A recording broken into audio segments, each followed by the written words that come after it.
All right. We are back with another episode. And this time we're going to talk about CC waveforms and expression ramping, I think the term is called. That'll kind of be at the end. Mostly we're going to focus on just using the different waveform engines and a couple of interesting uses for them. Well, hopefully interesting. This one's going to be a little bit weirder than some of the others. This is edging into that sort of mad scientist territory I think I've mentioned before. So what are CC waveforms?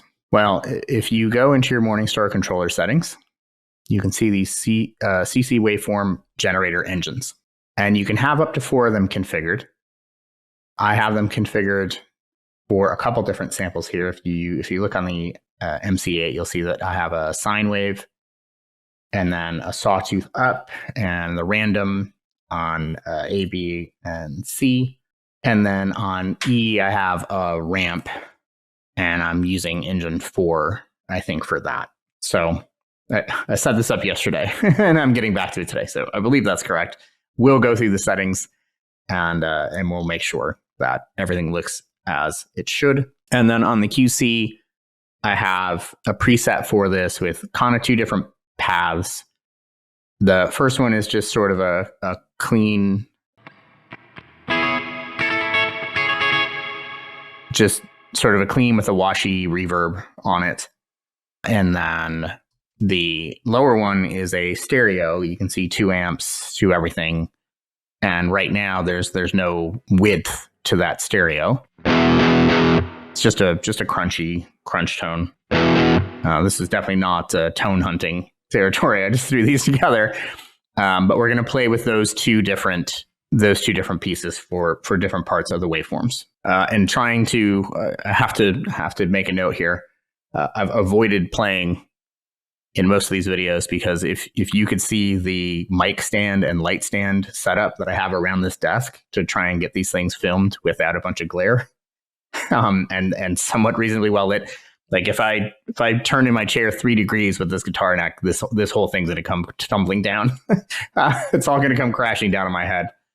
So I'm a little bit nervous. I've tried to avoid this, as this isn't really about playing; it's about control. But you kind of need to hear what the waveforms do. So in this case, we're going to have a little bit of not so very good playing, and I'm going to try and sit very still while I do this and not knock anything over. So for these waveforms, you have several different types to choose from. I'm going to put up a quick illustration to just kind of show what these waveforms look like. So you can do sawtooth up, sawtooth down. You can do a triangle wave, sine wave, a square wave, or just essentially a random number generator for the CC values. So this overlay will give you a peek at kind of what those look like, how the numbers are going to be generated between 0 to 127 effectively. So sine wave is just going to smoothly go from 0 to 127, from 127 back to 0. A sawtooth will ramp up linearly. Sawtooth up will ramp up linearly and then immediately drop down to 0, just cuts it off, right? And then reverse sawtooth the other way, it goes all the way up to the top and comes back down to 0, so on. I think you guys probably get it. Once you've configured this, you can just save those settings and exit. Now, within our presets, when you're selecting start, you select an engine. You select whether you want it to be perpetual. So do we want that sine wave or that sawtooth wave to continue indefinitely, just keep looping endlessly? And in this case, we do. That's when things act like an LFO. If you want to do an expression ramp, you can change those to once. And we'll see that when we look at preset E here. Do you want it to follow the MIDI clock? In this case, for the sine wave, I'm choosing no, which allows you to then set the cycle rate for it. And you can go from 1 cycle per minute up to several, I think, 127. So you can choose how quickly you want it to go. I have it set at about a 2-second peak-to-peak cycle in this case. So it's kind of a slow MIDI wave. But then you can also multiply that speed to make it faster. And then you can choose to invert the waveform as well. In this case, we don't want to do that.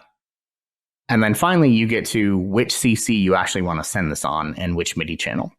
And in our case, we want to use these like expression pedal controllers so that we can control a parameter as if we were doing an expression pedal control. It's kind of the only way to control parameters directly on any block in the QC right now. And then we're using, it's like having a physical expression pedal that you can control the waveform shape of, the sweep, the heel to toe sweep in unique ways, right? That's all this is doing. So CC1 is expression pedal 1, and then I'm sending on my channel 4 for my Quad Cortex. So that's our sine wave. And the random and sawtooth up are basically going to be configured the same. I'm just starting different engines. But what I want to show on these is I am using the MIDI clock. And when you select that, instead of saying, no, don't follow BPM, you get to select your note division and everything you would expect. And you can see there's no speed multiplier here. So you're just picking, how am I subdividing the MIDI clock for the tempo, the rate, essentially, of the waveform generator. And even with that, you can still select whether it's like a one-shot or perpetual. And that one-shot will be at the tempo of the current MIDI clock. And let me be clear, clarification, that is the MIDI clock of the MIDI controller. If you're not sending MIDI clock to your QC and you have your QC set up for some different tempo, this is not going to follow what you have on the QC. So if you are doing this, you want everything in sync, you do want to be sending MIDI clock from your controller to your QC.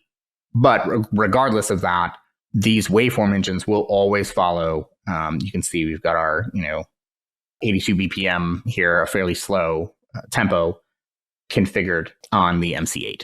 But I'm not currently sending. I just dropped my pick. I'm going to take 10 minutes to go pick that up without trying to knock everything over. A few moments later. Anyway, what I was saying is you can see that I'm not sending MIDI clock to the QC. I can fix that right now. I configured D as tap tempo.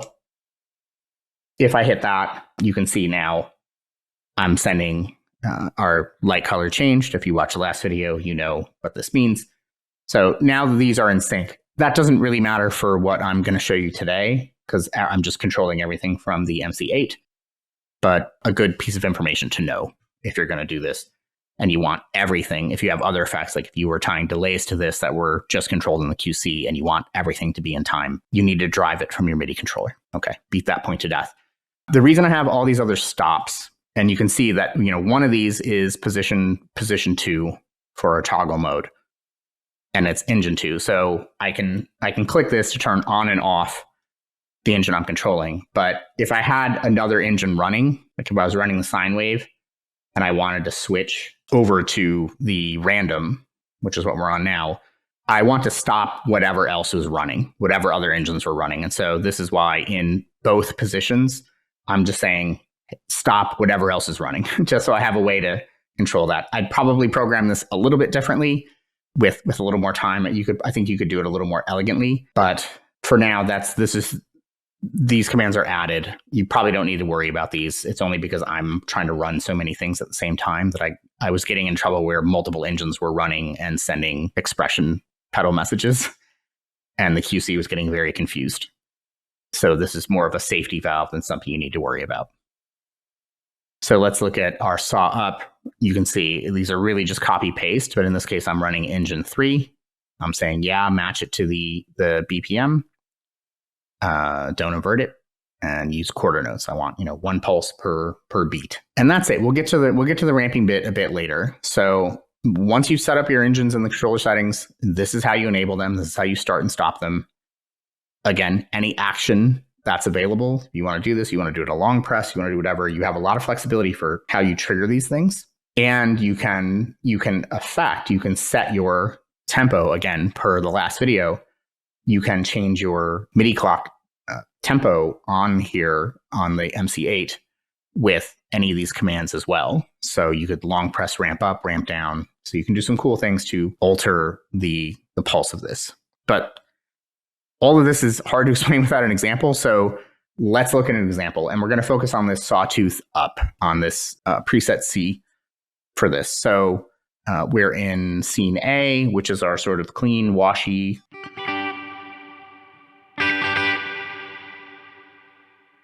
And you can hear that reverb just trails off. as you would expect. But what I've done here is you can see that I've assigned expression pedal 1 to the mix, and I can send a sine wave to that, which you'll see it ramps up and ramps down, smooth like a sine wave. And I can stop it. I can send the random CC waveform, and you'll see that it just kind of bounces wherever because it's just getting fixed values on the beat on those quarter notes. Or I can do sawtooth up, which is going to ramp up and then drop it to 0 and ramp up and drop it to 0. And so you can visualize that. You can see it's going very slow. There is a bug in the QC, and I'm going to let this run for a little bit, because what you'll see is when I click stop over here, the sine wave and the random stopped pretty quickly. With the sawtooth, if I hit stop, you're going to see that run for a while. So there's a bug in the QC when you have the block parameter display up that slows down MIDI message processing. I don't know why. I don't know what the deal is, but something in that causes it to go slow. You can see that it's still running. So it's essentially the QC is still trying to catch up to all of the expression pedal input messages.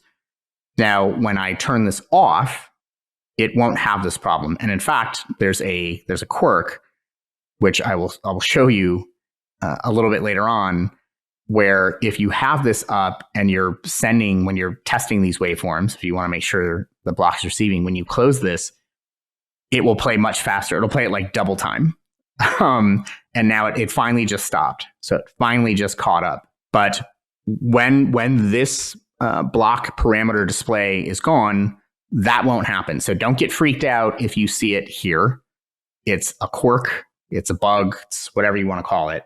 But don't get freaked out. Just don't try and do this with being in the block parameters.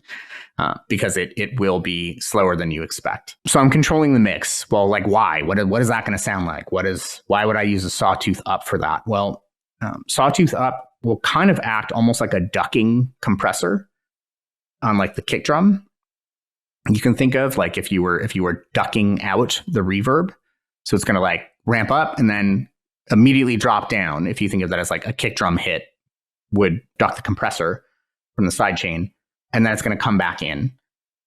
And so let's see what that sounds like. So again, this is our existing tone.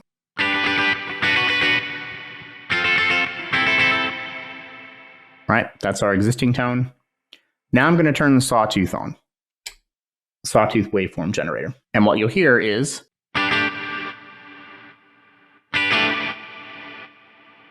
so it's pulsing that reverb, it's ducking it, and then the reverb itself is just naturally decaying. And so that kind of sounds like you can get stuff like this, right? Like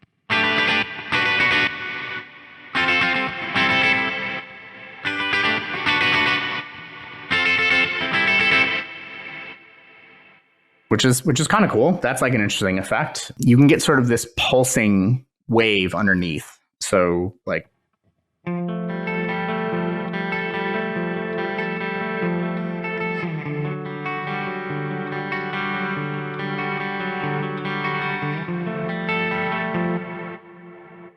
which is kind of cool.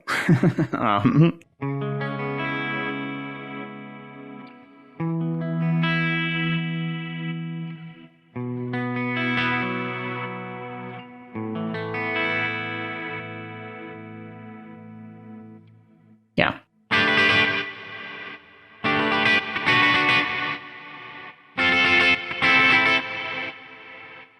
So that's what sawtooth up does. And then we're back to just our regular old reverb.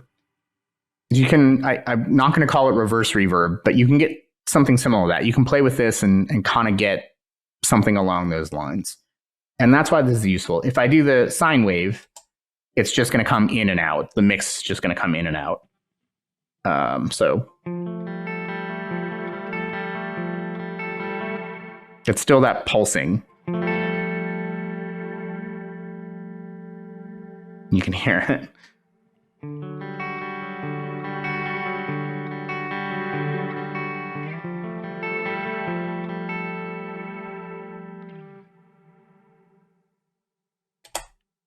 So that's the difference. That's why we do the sawtooth. The sawtooth will cut it off.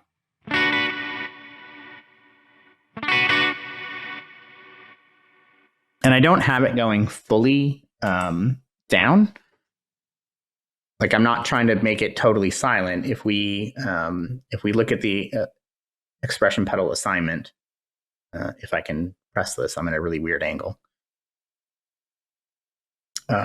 You'll see on the mix that I've limited, like the minimum is 30 and the max is 80. You can adjust that as needed if you want it more aggressive. Like if you literally want it to pull it out to silence, you can take that to that minimum range to 0. I mean, we can just try that. So now it will completely duck it out to 0 mix.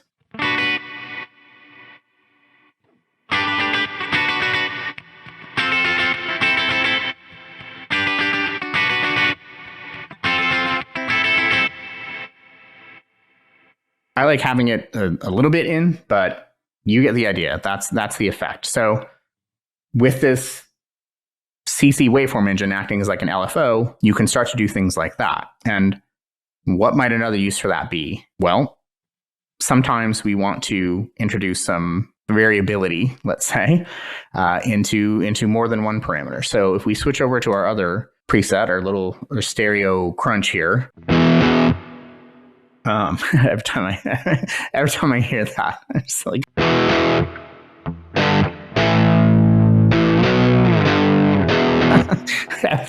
every time. So this doesn't sound very stereo, right?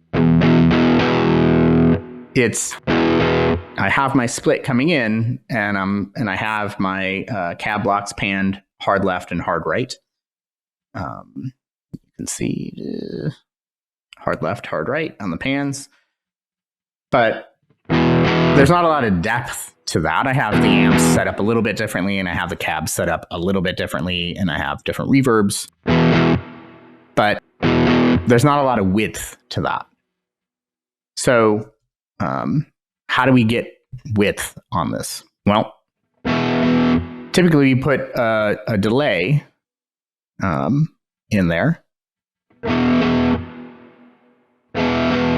And that's what I've done here. So you can see the delay time here is assigned to an expression pedal. Guess what's going to happen?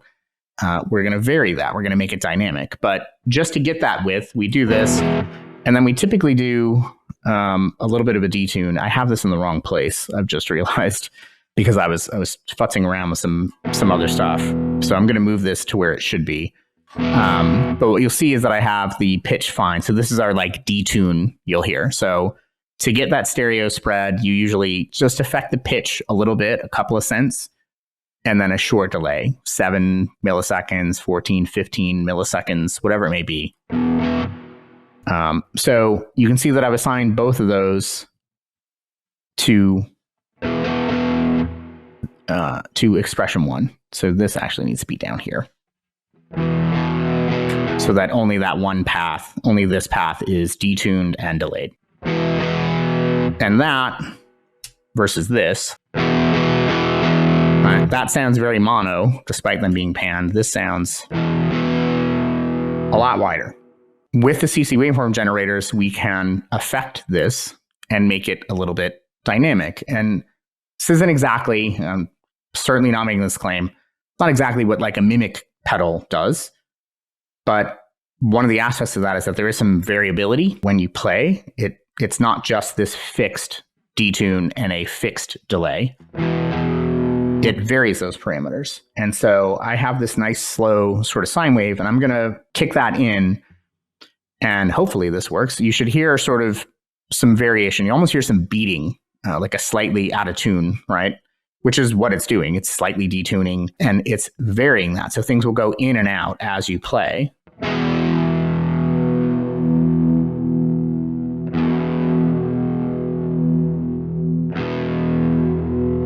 So you can hear that, and when you play with that, it adds an extra dimension. It's almost like a modulation on the stereo spread of that delay and that pitch shift. Versus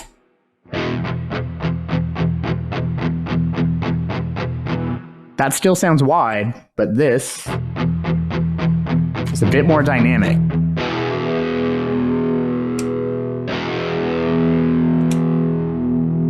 You can hear it. You can hear it there. You really need headphones for this.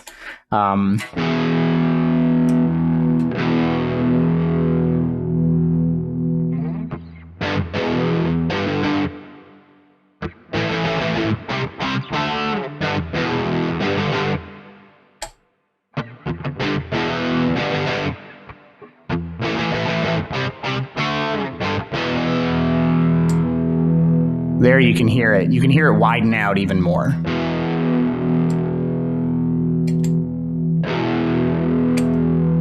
So to be fair, I probably have these set a little more aggressive than you should, meaning like more pitch detune. And you need to set these to a very small range and more delay shift than I would probably recommend for this. If you look at the settings for this, you can see I've got a pretty limited range of min-max. Geez, I'm very hard to press from this angle. I'm kind of going right around that 50%, which is 0 essentially. And even this is probably a little too much. If I turn this on, you can see I'm going from -6 to +4, but as a total percentage of sweep, that's probably a bit much. You could do this more slowly. That would emphasize that a little bit less or de-emphasize it. You could, what I had done previously, and I'm just not doing it here because I'm using Expression Pedal 2 for something else, is I used 2 CC Waveform Engines, one for the pitch and one for the delay, and I had them set differently so that there was even more randomization between them. So in this case, I just have them both assigned. So they're both sort of sweeping, like as the pitch goes down, the delay gets faster, and as the pitch goes up, the delay gets longer. To be more like a Mimiq with that randomization, you'd probably want those to be more varied. And I'd probably just use the random for the delay. I might use the random generator specifically, since if you're trying to mimic, hey, it's in the name. If you're trying to mimic 2 guitarists playing, each note or just they're going to be a little bit ahead, a little bit behind on any given point, and it's going to be random. So I would assign this, and then I would do the sine wave for the pitch shift and have it be probably a little more subtle than I'm doing now. I'm kind of have it a bit more because I want to emphasize it.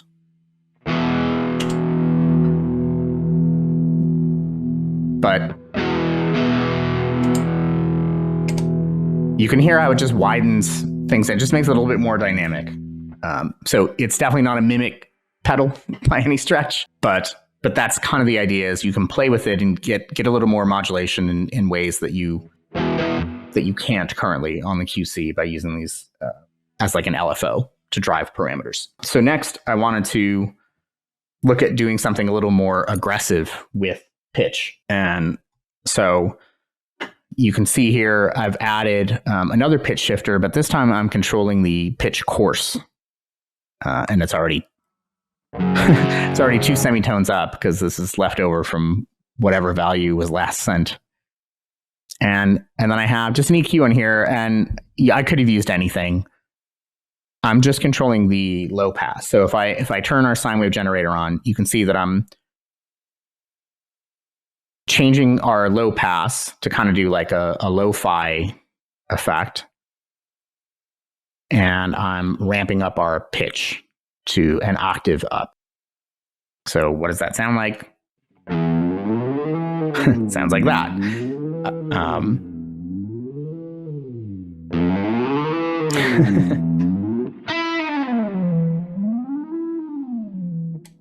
But again, if we use our sawtooth, things kind of get more interesting. We get a little more video gamey.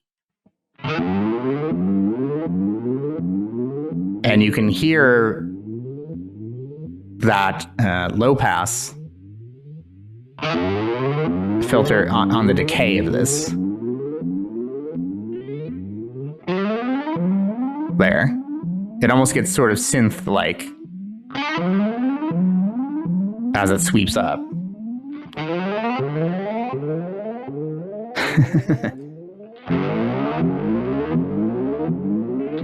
Or harmonics.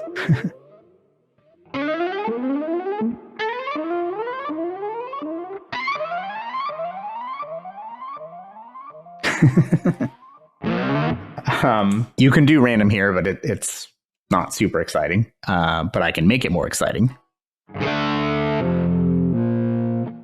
Because this is my 1970s horror movie soundtrack generator, I guess. If we just do a chord and we turn on random,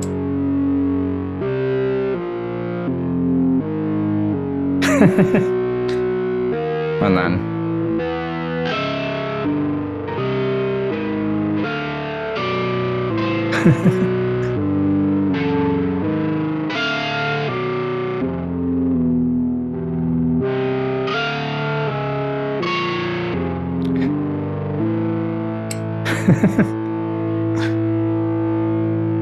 so that's kind of fun.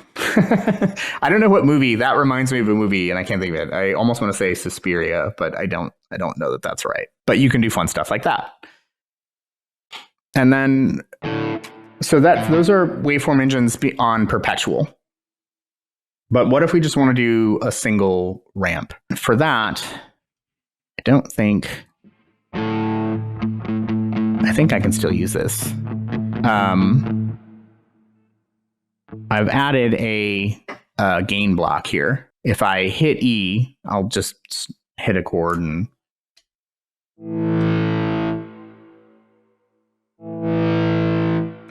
so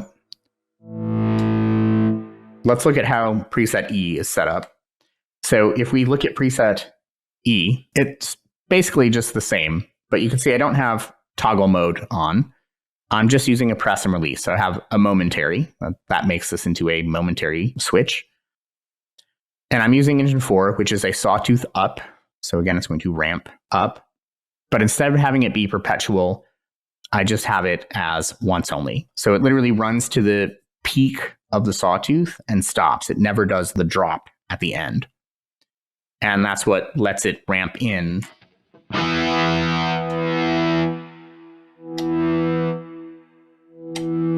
So it runs up to its peak. And you can see I have it on Expression Pedal 2 in this case, so that it doesn't interfere with the other stuff. And then on release, I set it back to 0, essentially. I reset it. So that's why when I let go, it just shuts off.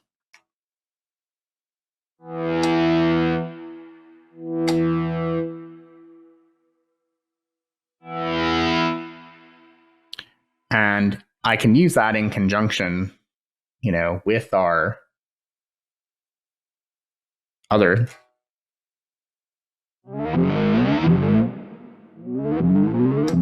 So I'm running multiple engines at the same time. I'm running Expression Pedal 1, driving the sawtooth wave to do the pitch shift. And then I'm leveraging Expression Pedal 2 to ramp our volume.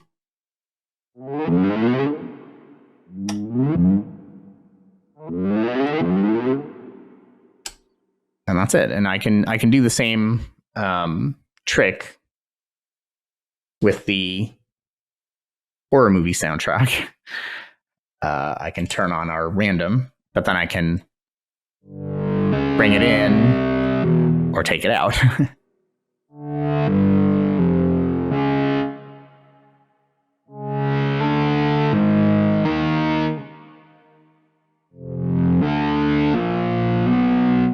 Just like that, which is kind of fun. So that's pretty much it for CC Waveform Engines. They're fun to play with. Like I said, you can do some pretty cool mad scientist stuff by chaining together reverbs or delays or affecting modulation. Like you can expression ramp like this if you assign that to modulation of something like the the Mind Hall, or a modulated, tape delay or whatever, or modulated delay, you can, and you slow it way down or whatever. Or if you plug it into something like a Univibe, like a rotary simulator, if you want to have that ramp, you can leverage, that ramp on the sort of tremolo, the high end. You can leverage this for it, which is pretty fun. I forgot that I have my freeze still running. Let's turn that off. So yeah, that's it. But there's some really cool stuff with this. Like, I hope this inspires you to experiment and play. If you have any suggestions, or you want to see something else specific, like, hey, how would I create X, Y, or Z sound with this, or would this help me emulate this pedal or whatever, please go ahead and leave a comment. Let me know, and I can look at doing that in another video. My favorite really is this one, this reverb. That reverb ducking, I think, is great and really useful. But if you guys want to see other stuff, go ahead and ask. Let me know. Hopefully you found this useful, and I will see you on the next one.